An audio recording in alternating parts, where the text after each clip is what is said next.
Good morning. This is Pastor Joe, and I just want to share a thought train process, a little conversation with God I was just having in my head, because I think it'll help some of you, and it should remind some of you.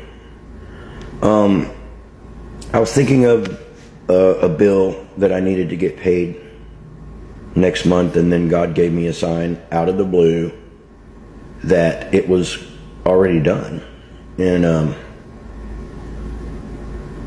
I'm not going to say, but it was one of my friends who helped support my ministry, probably my biggest supporter, was going to mail me a card last week and showed me a picture of it, said, "Hey, I forgot, I'm sorry." And I'm like, no, it's cool. God provides no matter what. But the voice in my head that I sometimes know is the voice of God talking to me said these words: "What do I say?"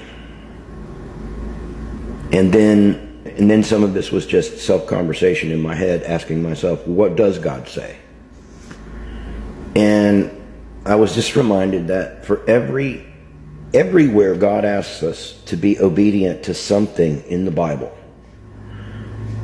whether we have to seek Him, whether we have to ask Him, we have to knock, we have to be faithful with anything, with our money, with our love, with our time.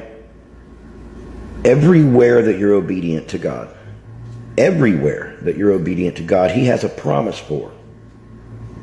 And it's kind of like this, lean not unto your own understanding. Look to God for everything.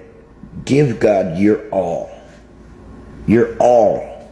Don't worry about what it is and not as much about what it looks like.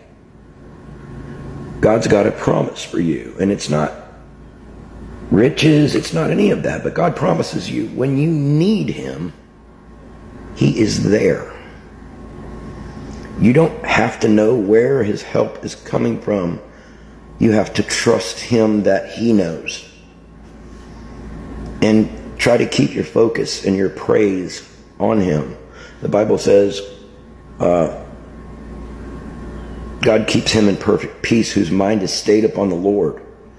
And that's what it means. And Jesus said, don't be anxious for anything. This is just saying you can really trust God. Your Father loves you, and He expects you to behave in certain ways. He does. But most of all, He loves you, and He desires mercy and sacrifice. Mercy, not sacrifice. Give Him praise and be merciful to people and obey God.